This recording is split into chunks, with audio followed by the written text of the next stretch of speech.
반갑습니다. 화쟁으로 보는 세상 혜능입니다. 또 한 주 잘 보내셨으리라 여겨지고요. 많이 또 힘드셨으리라 또 가늠도 됩니다. 자, 저희가 이번 시간에는 행복, 즉사이진이라는 주제로 잠시 말씀을 또 드리고 그 다음에 애니어그램에 대해서 설명을 잠시 드리도록 하겠습니다. 저희가 그 행복을 얘기할 때 즉사라고 얘기를 합니다. 즉사이진이 왜 행복할 수 있느냐, 이 부분을 설명드리기 위해서는 약간 비유가 필요한데요. 현대 심리학의 아들러라는 사람이 있습니다. 이 아들러가 즉사적인 삶을 중요하게 여기고 그 부분을 강조하였습니다. 우리 한자로 즉사이고 그 아들러가 얘기한 부분은 운좌헛이라고 해서 이 운좌헛이라는 말은 현실하고 접점을 이루는 삶을 이야기합니다. 현실하고 접점을 이루었다. 자, 저번 시간에 잠시 말씀을 드렸지만 타자의 공헌이라는 용어를 드린 적이 있어요. 타자의 관계 안에서 자기의 중심이 타인에게 늘 있다 보니 흔들리고 방황하고 그리고 굉장히 그 파생되는 많은 문제점들을 갖게 됩니다. 자기 존재 자체에 있지 않고 타인에게 모든 것을 맞춰야 한다. 그런 삶을 한번 생각해 볼까요? 굉장히 수동적일 거고 그 사람에게 과연 행복이 있을까? 물론 그 안에서도 행복은 있을 수 있겠지만 중요한 포인트는 스스로가 신명나지 않는다는 겁니다. 주체적이고 자기 삶을 신명나게 살 수 있을 때 그것이 이타행이 되고 보시행이 될 수 있지, 본인 스스로가 신명나지 않으면 무엇도 적극적으로 움직이려는 마음이 줄어들게 돼요. 그렇다면 그 적극적이 소극적이고 그러한 비수용적인 삶 안에서 남과의 관계 안에서 얼마나 그 사람들이 가지고 있는 어떠한 잘못된 부분이든지 서로가 융합되지 않는 부분들을 받아들이고 또 그 안에서 본인이 이 내적 갈등이 없이 충분히 이해하고 화합해 나갈 수 있을까? 한번 생각해 보시기 바랍니다. 우리가 말하는 행복은 이 즉사에 있다. 흔히들 즉사이진 하면 매사에 진실하라라고 해석을 합니다. 그렇지만 전 좀 다르게 해석하고 싶어요. 매사에 직면할 수 있는 삶이 진실된 삶입니다. 그 직면이라는 것은 어떤 걸까요? 상직의 논리로 잠시 말씀을 드릴게요.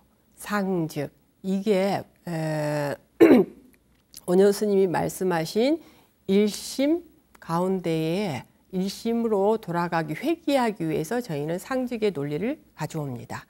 잠시 상과 상자를 파자를 해볼까요? 재미있는 얘기를 한번 드려볼게요. 상이라는 파자를 해보면 이 나무와 눈목이 있습니다. 나무와 눈목. 그러면 자, 이 나무를 무엇이 바라보느냐? 눈이 바라보고 있어요. 눈이. 그러면 한번 여러분들 상상해 볼까요? 각자 거실이든 또 절의 텐마루든 그리고 어디 좋은 공원 앞이든 가만히 앉아서 나무를 한번 바라보세요. 그리고 한번 생각해 보세요. 그러면 저희는 그 나무에게서 많은 것들을 듣고 볼 수가 있어요. 거기에는 사계가 있습니다. 사계절. 사계절을 변화하는 사계, 변화하는 것 가운데에 비도 만날 수 있고 바람도 만날 수 있고 그리고 날아가는 새도 볼 수 있고 결론은 뭐예요? 늘 변화한 것들을 우리는 바라보고 있는 거예요. 일심의 진리 안에는 무엇이 있느냐? 이 세상의 모든 것들은 변화한다는 것입니다. 그 변화한다는 것을 곧입니다. 지금 이 자리에서 바라보고 있는 거예요. 실존이 무엇이냐? 실존하는 것.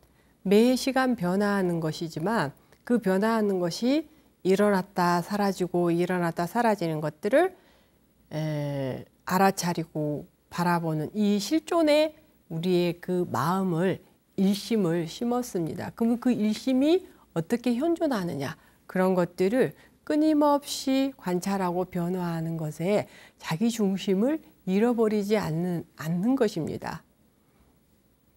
조금 어렵습니까?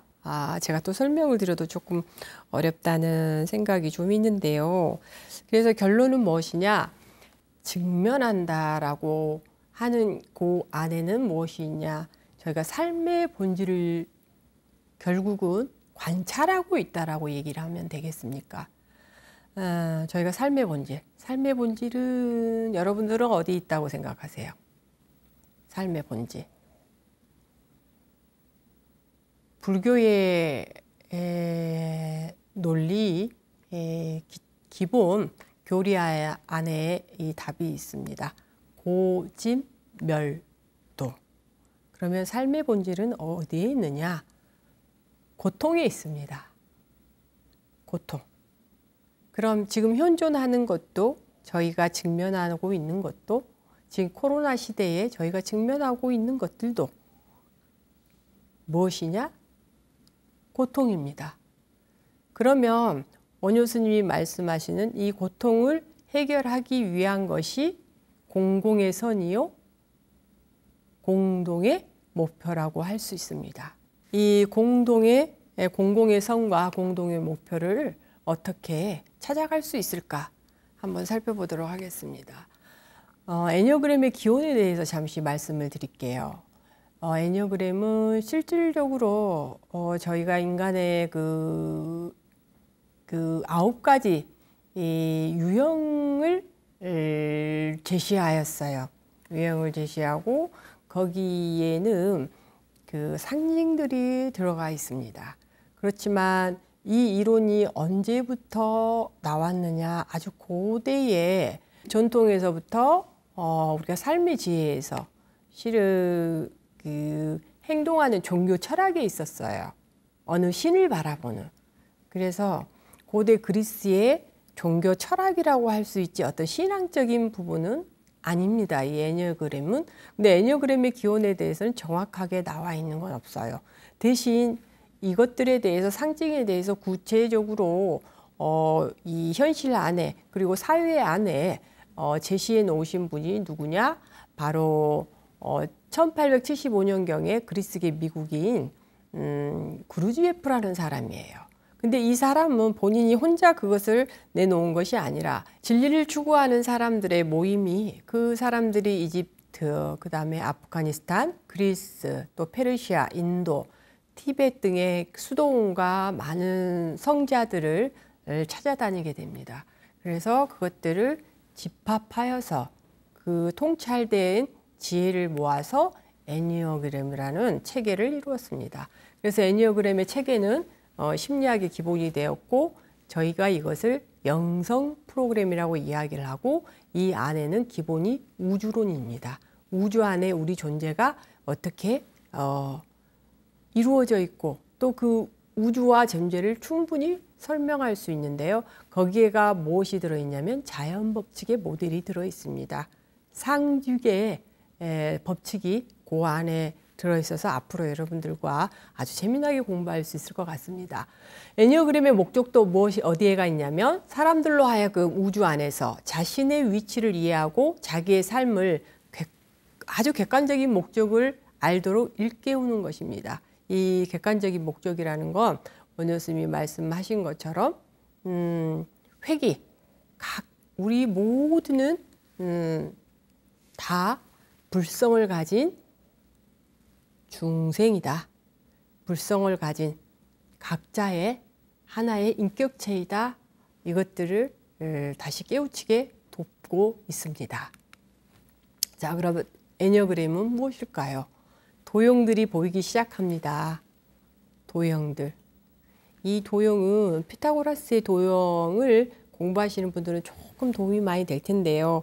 저 도형을 보시면 위에 이 전체성의 의미라고 그래서 이론이 되어 있고요. 사람의 9가지 유형의 두 번째에 보면 9가지 유형을 이야기하는 숫자가 보일 겁니다. 그 안에 삼각형이 있고요. 그 안에 헥사드가 움직이고 있어요. 헥사드가. 자, 이 전체성의 의미 안에서는 우리가 가지고 있는 일심을 이야기합니다. 일심. 그 안에는 중생심이 충분히 포함되어 있고요. 원효 스님의 열애장 안에 중생심을 포함하는데요. 중생 교화하는데, 하중생 하는데 어떻게 서로가 접점을 이루어서 함께 살아가서 이끌어갈 수 있는가, 공동의 목표, 공동의 선을 위해서 함께 갈 수 있을 것인가 라는 그림을 도용으로, 그런 이야기를 도용으로 표현해 두었습니다. 자, 1부터 9가지의 숫자를 보겠습니다. 사람을 9가지 유형으로 나누었는데요.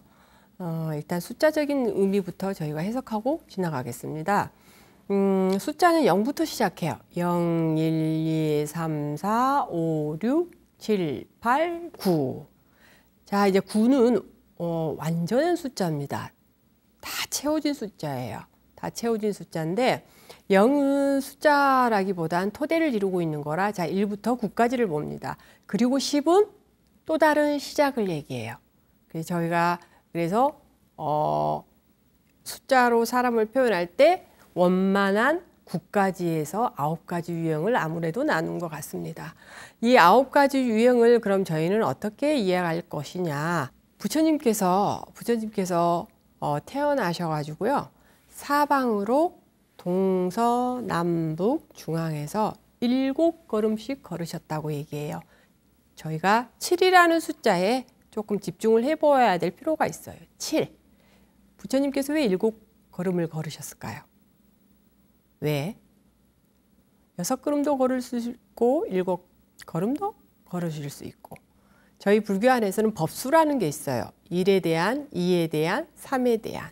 자, 6바라밀. 그럼 쉽게 예를 들면 6바라밀이 있습니다. 그리고 8정도가 있고, 그 안에 7걸음이 있는데요. 7은 서양에서 얘기할 때 행운을 얘기합니다. 자, 북두칠성, 칠성 하면 새로운 탄생을 얘기해요.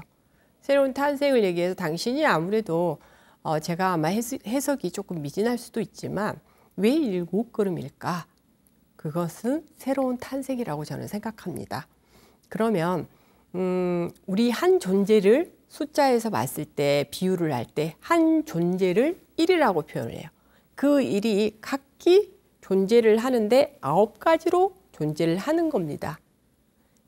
1이 많아서 9가 된 게 아니라 1, 또 다른 일들이 9가지로 표현되는 거예요. 그러면 이 1이 새로운 탄생을 하기 위해서 7을 나누어 보도록 해요. 7을. 자, 애니어그램을 이해하기 위해서 저희가 숫자를 먼저 공부합니다. 7을 나누어 보면, 1에서 7을 나누어 보면 1, 4, 2, 8, 5, 7이 됩니다. 보십시오. 1, 4, 2, 8, 5, 7. 그리고 저희는 또 다시 1, 4, 2, 8, 5, 7이 계속 회전해서 돌아갑니다. 그러면 6가지죠. 불교에서 6도윤회를 한다라고 얘기를 해요. 그래서 저는 이거를 불교적으로 이해합니다. 그러면 1, 4, 2, 8, 5, 7이라는 숫자가, 이 6이라는 숫자가 새로운 존재가 탄생하기 위해서 6도윤회를 한다라고 비유할 수가 있습니다. 그러면 이 6도윤회를 하는데 백척간두진일보예요. 죽음을 각오하고 정말 바보, 영의 존재입니다.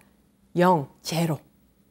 세상에 대한 완전한 믿음을 가지고 온전한 믿음을 가지고 한 발 내딛었을 때, 그때 새로운 탄생, 새로운 존재가 있음을 깨닫게 돼요.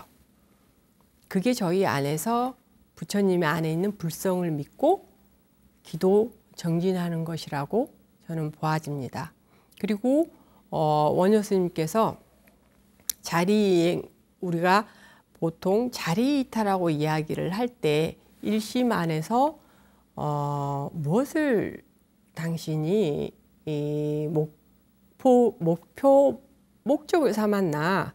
그러면 상대가 물론 역지사지로 같은 입장에서 상대의 어려움을 함께 해주고 또 기도로 축원을 같이 해줄 수 있다. 저는 그렇게 여겨집니다.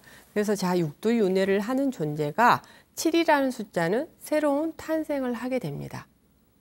그래서 내 안에 7과 1이 존재하게 돼요. 1은 중생심이라면 7은 불성으로 다시 귀일심이 되는 겁니다.